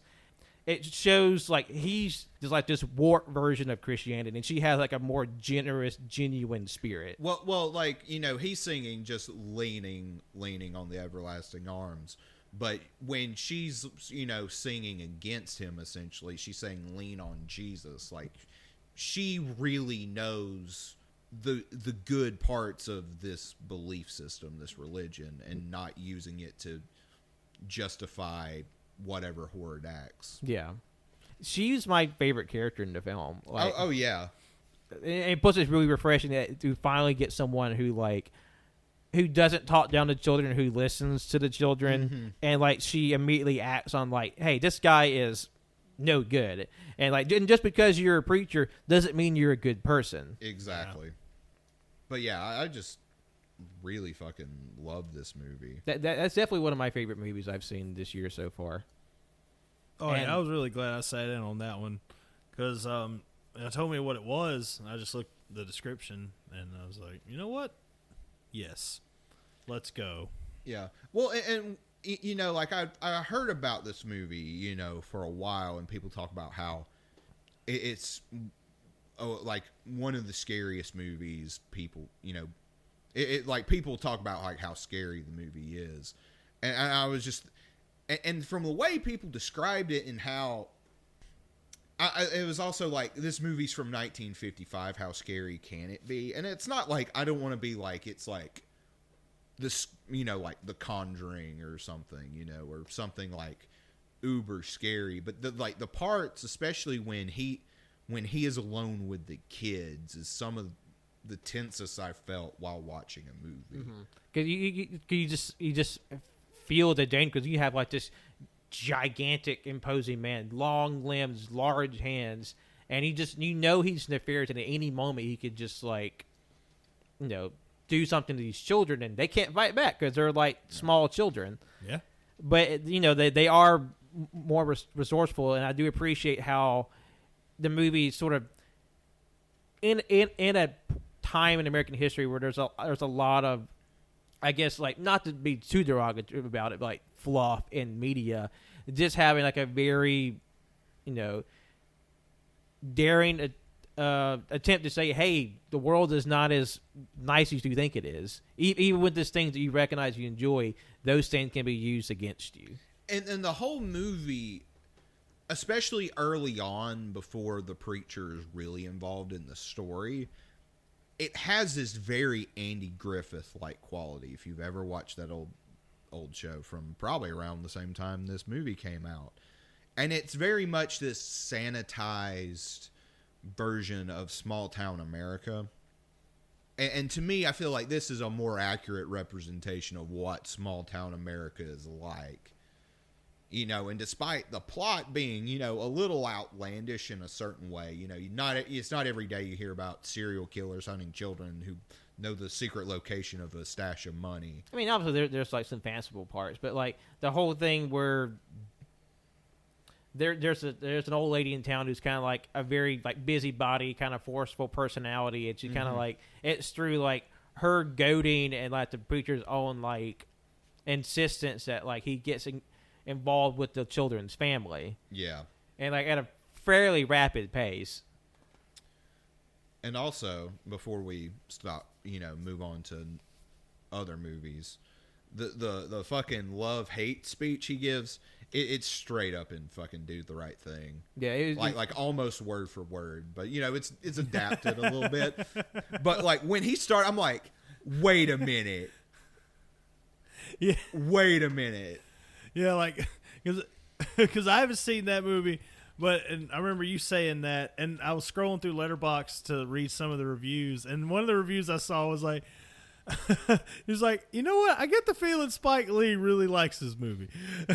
Because the pastor has like love and hate tattooed on his knuckles, and then Oh, that's awesome. and then in Spike Lee, there's a character who has like these almost like brass knuckle rings, but they say love and hate on it.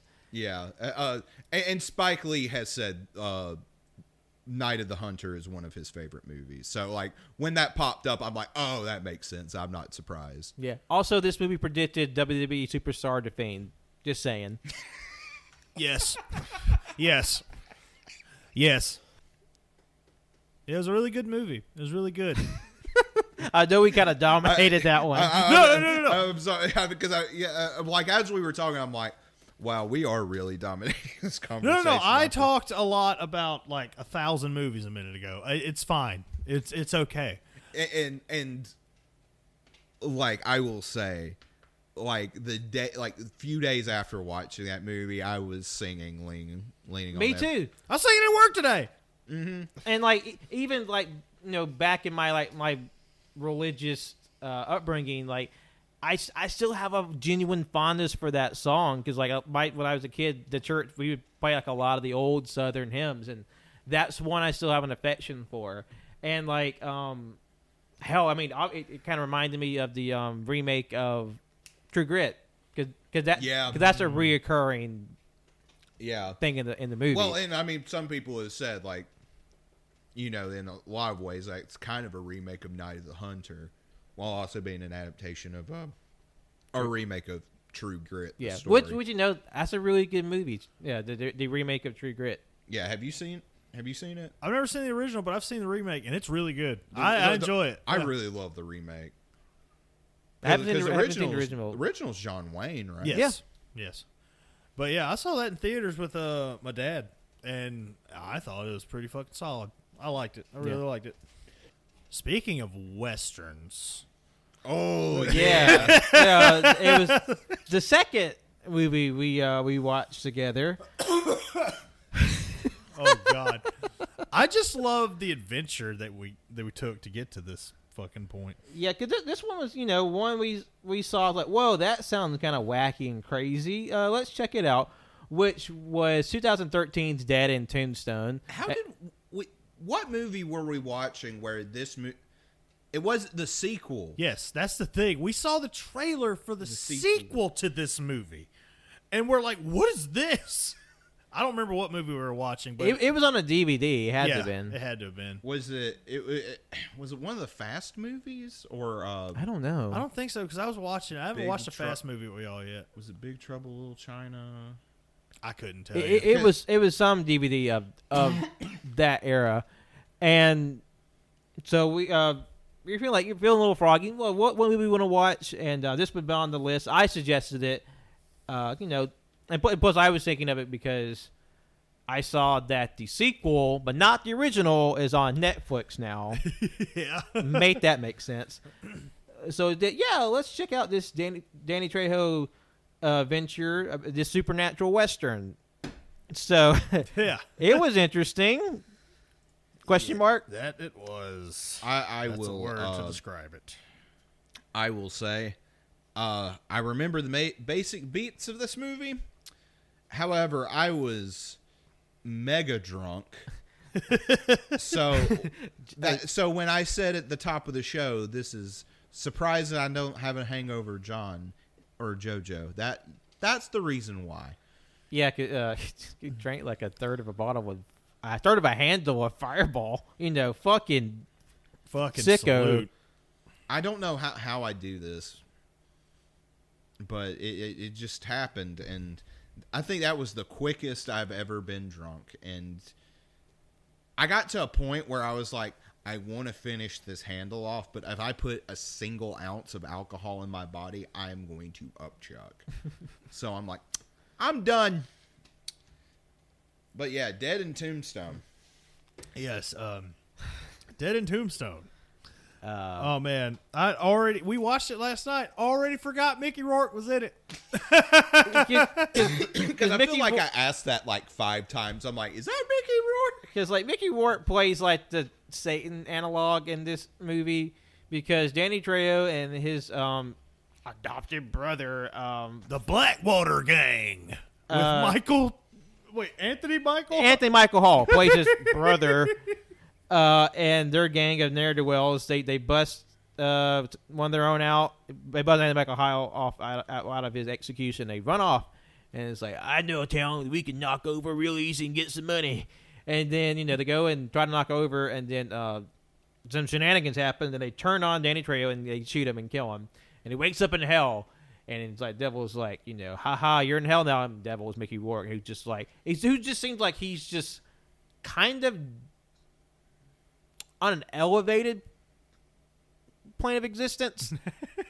Like, he just kind of seems to be just like somehow just physically present in a film. Honestly, I just feel like he's in his bathrobe because he's got like his shirt like all the way like to his belly button open, and he's just kind of just like, yeah. He's kind of like that road warrior roid belly going on there. Yeah, like he's got he's got a tummy like a weird old man he is.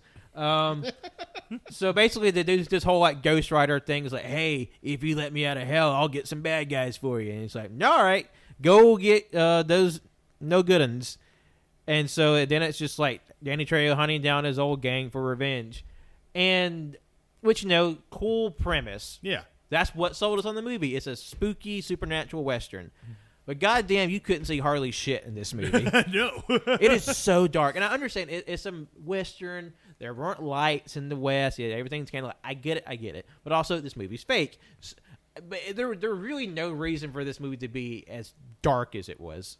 Yeah, there were some shots just like you just didn't know what the fuck was happening. So when you're like hunting down like all these members of the gang, it doesn't help that, one, you can't tell who's in a scene because it's so dark, and two, none of the gang members stand out. They're just like dudes. The only one I knew that stood out was the guy who's like, I like dynamite. That was his quirk. That was the only one I knew outside of Anthony Michael Hall. Quite literally making out with sticks of dynamite, like smooching, just kissing sticks of dynamite, and he just had a boner for dynamite. And on that's, TNT. That's the only TBS. Fuck. That was the only personality any of them had, and so he just hunts them down.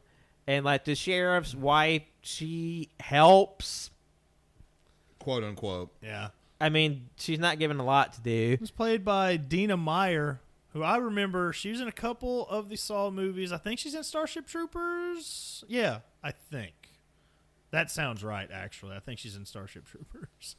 I believe she played Barbara Gordon in the Birds of Prey television show. Oh, okay.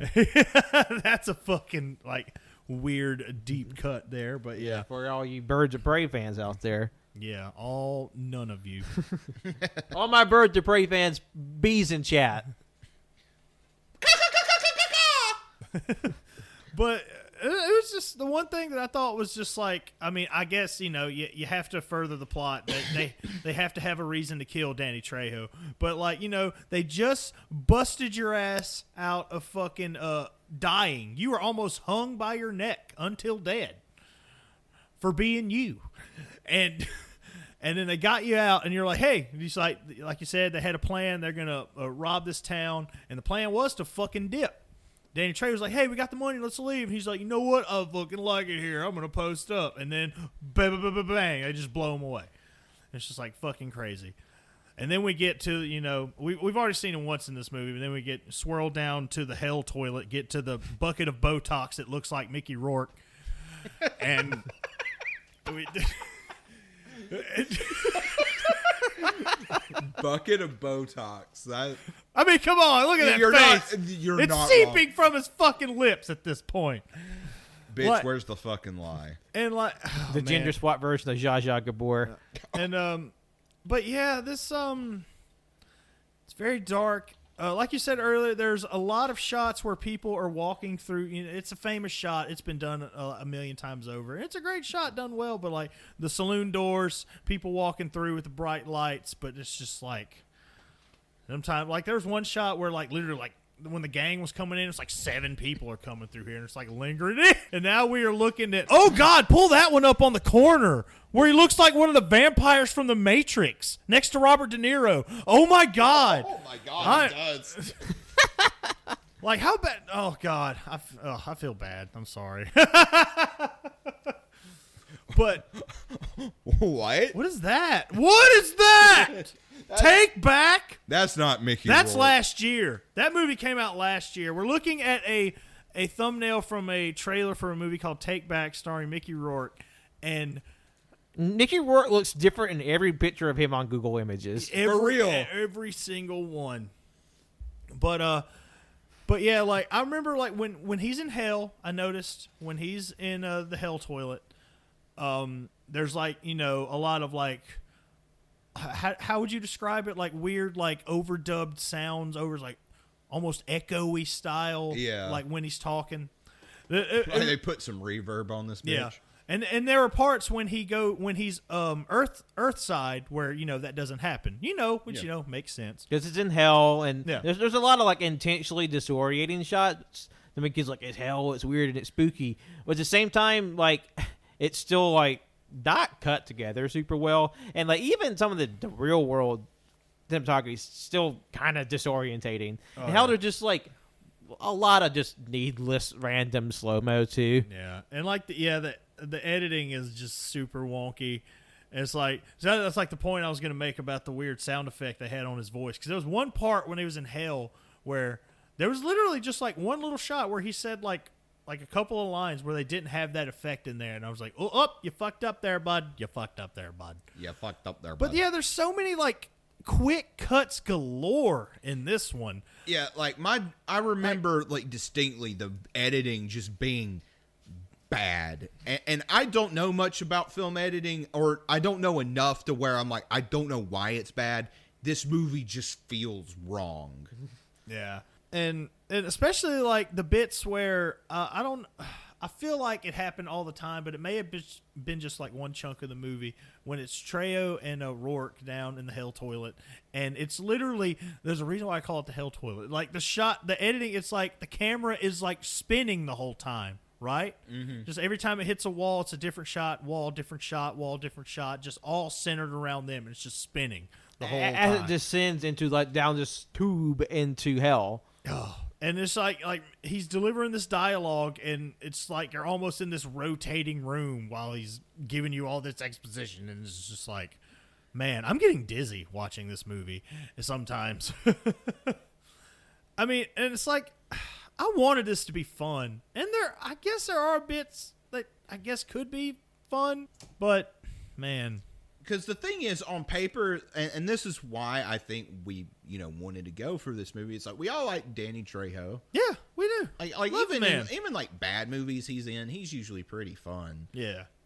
And like the trailers, I mean, you could tell like this wasn't going to be a cinematic masterpiece by any means. But for like some like direct video garbage that you could just throw on a Sunday afternoon and have a fun time, we were like, hell yeah, let's do it. And it just wasn't all that fun. It was just kind of, I think it just took itself a little too seriously. Yeah, I guess so. It's just like for a movie that has a pretty like kind of wacky conceit, it's kind of mundane. Yeah. Like there's not like a lot of spooky. I mean, you go to hell a couple of times, and like I know a Western might be kind of a tougher sell, just like straightforward one these days, but like a good Western's a good Western, and like even better if it's got some spooky shit in it. But I don't know, something about this one, it wasn't as fun as let on, but apparently it did well enough to make a sequel, and apparently the sequel is like marginally better on Letterboxd. Yeah. Because apparently Letterboxd 1, the first movie is 2.3 average, and the sequel is 2.4, and it's a minute shorter. A whole minute shorter. That might be why it got the bump up. It's like, thank God it's shorter than the first one. I was like, it's weird because it's called like Dead in Two. First of all, it's like, I'm glad I remember this. I did want to talk about this. They show up what was it called? Like, was it like Edenville or some shit in the town that they rolled up in? Yeah, because it's a paradise. And do you get it? do you get it? Do you get it? Like, oh god, and then like Anthony Michael Hall, if I remember, the half brother of Guerrero, that's Trejo's character. Which apparently there's inconsistencies in the naming of the character as Because well. in the movie, the character is called and like stated to be Guerrero de la Cruz. Yeah. But on Letterboxd, he's known as Guerrero Hernandez. So I don't know where the disconnect came from, unless they're just like, we don't fucking care. Yeah. Or maybe one of those things where like the De La Cruz is more of like a title than an actual name. Or maybe it was originally one thing and it was changed, and maybe there were some press releases or something that got out. That might be it, honestly. I just thought it was funny because they like roll up into this town and it goes, all right, it's like I rule this town now, but I want the name of this town to strike fear into the hearts of people who walk into it. So what do? We're going to name it after a movie I would much rather be watching right now. Tombstone. And I love how when they change it to Tombstone, they just take a black sign and just stick it sideways over the main sign. Oh my god, man, we do need to watch Tombstone. We need to refresh our palate on the Western end. I mean, we got one good Western end this year so far, Hell or High Water. Hell or fucking High Water. God, that movie was so good. I can watch that. That's movie. been our Hell or High Water mark. Well, I can watch that movie anytime. I feel like I love it. So good, so good. So good. Are we going to I got watch you. Dead again in Tombstone though? That's the $64,000 question. Probably not right away. Yeah, I mean, like I want to watch it eventually, just out of curiosity. But like, I mean, definitely not like right after we get done with this podcast. I want to go watch Dead Again in Tombstone. Yeah, I mean, yeah. He dies twice, dies Yeah, again. That's the thing. Like he dies. Yeah, if I remember, twice in this movie. Yeah. Correct. Oh, so like 3 times. So this should have been called like Dead the Third Time, even though this is the second movie in parentheses in Tombstone. Like it's I like feel like they needed another draft to iron out these details. like Because right now it's so confusing. like it's another gang that rolls into another town and decide like this one's called like Steubenville or something, and it's like no I'm taking it's like starring fucking like I don't know like Walton Goggins. I'm gonna take over this town with my big ass teeth. my big ass, like he just Teeth stone. like he's just bouncing teeth off his veneers. I say that I love you. No, Walton Goggins is fucking. It's one of my favorite actors. I love Walton Goggins. He's so good. But he's a little bit of a goober. He's kind of goofy looking. God bless him. Like, I love that is my new favorite like reaction face. Whenever there's something that I love in our chat, and there's just this picture of Walton Goggins. He just has this look on his face. It is the goofiest picture I have ever seen. His big ass forehead. Now you joke about there being a character with big teeth or whatever in the sequel. Jake Busey is in the sequel. Fuck off! No! Oh, wow. So you're closer than you thought. You know what? I somehow should have known this. God. That seems like the right amount of celebrity. Because today we did a little deep dive on the director of this film, and this is like I think I mentioned off the pod, like the Scott Adkins of directors, because he's done mostly like straight to DVD sequels of so many properties. Yeah, Roel Renee, and like he's directed a lot of Scott Adkins films appropriately. I mean, we have such luminaries as SEAL Team 8, Red Bad, Bear, Pistol Whipped. That's a Steven Seagal movie. Condemned 2, starring Randy Orton. 12 Round 2, starring Randy Orton. Marine 2, Scorpion King 3, Hard Target 2 with Scott Adkins, Man with the Iron Fist 2, Death Race 3, Death Race 2, and the first episode of the Inhuman series. Which it was like, wow. Man. Wow. Marvel should have done like what we should have done and was looked at his prior filmography before watching. Man. God. The Inhumans. I've heard it's I damn near unwatchable. Like, I legit, like, I feel like all of this is like straight to DVD stuff. And I know, like, the first 2 episodes of the Inhumans were released in cinemas, I think. Select cinemas or whatever. I think so. So, like, quite possibly his first cinematic venture were the first 2 episodes of the Inhumans.